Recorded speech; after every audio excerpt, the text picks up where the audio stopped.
സുഹൃത്തുക്കളെ, നമ്മൾ ഈ കാണുന്ന ക്ലോക്ക് പാലക്കാട് നഗരസഭയുടെ പ്രധാന ഗോവണിയുടെ മുകളിലുള്ള സ്ഥലത്ത് സ്ഥാപിച്ചിട്ടുള്ളതാണ്.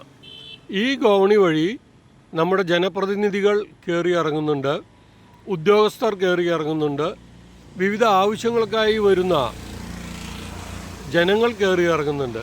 പക്ഷേ ഈ 7 മണിക്ക് നിൽക്കുന്ന ക്ലോക്കാണ് എന്നുള്ളത് ആരും ശ്രദ്ധിച്ചിട്ടില്ല എന്നുള്ളതാണ് വാസ്തവം.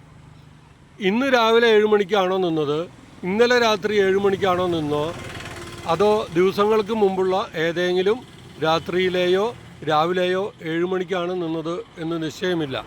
ഇന്നൊരു 4 മണിക്ക് ശേഷമാണ്, വൈകിട്ട് 4 മണിക്ക് ശേഷമാണ് ഞാൻ ഈ വീഡിയോ എടുത്തിട്ടുള്ളത്. എന്തായാലും ഈ വീഡിയോ കണ്ട് അധികൃതർ ശ്രദ്ധിക്കുകയാണെങ്കിൽ ആ ക്ലോക്കിൻ്റെ അവസ്ഥയൊന്ന് നോക്കിയാൽ വളരെ നന്നായിരിക്കും. ചിലപ്പോൾ ഒരു 10 രൂപ കൊടുത്തിട്ട് ഒരു ബാറ്ററി മാറ്റിയിട്ടാൽ ഈ ക്ലോക്ക് സമയബന്ധിതമായി നടക്കാം. ഇനി അതല്ല, എന്തെങ്കിലും കംപ്ലൈൻ്റ് ഉണ്ടെങ്കിൽ ചെറിയൊരു തുക കൊടുത്തു കഴിഞ്ഞാൽ പുതിയ ക്ലോക്ക് ഇവിടെ സ്ഥാപിക്കാൻ പറ്റും. അപ്പോൾ ജീവനക്കാരോ ജനപ്രതിനിധികളോ ബന്ധപ്പെട്ട അധികൃതർ ഈ ക്ലോക്ക് നിശ്ചലമായത് ശ്രദ്ധിക്കണം, അതിനെപ്പറ്റിയുള്ള നടപടിയെടുക്കണം എന്നാണ് നാട്ടുവിശേഷം എന്ന ചാനലിന് പറയാനുള്ളത്. തെറ്റിദ്ധരിക്കരുത്, ഇത്തരം കാര്യങ്ങൾ ശ്രദ്ധയിൽപ്പെടുത്തുക എന്നുള്ളതാണ് ഈ ചാനലിൻ്റെ ഒരു കാര്യം. ഇതാരും ശ്രദ്ധിക്കാതെ പോകുന്നു എന്നുള്ളത് വളരെ വേദനാജനകമാണ്.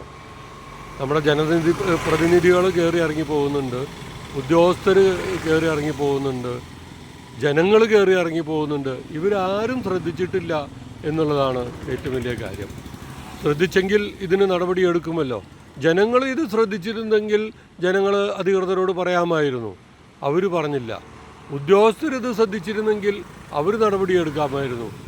ജനപ്രതിനിധി നടപടിയെടുക്കായിരുന്നു. ആരും ഒന്നും മിണ്ടിയില്ല.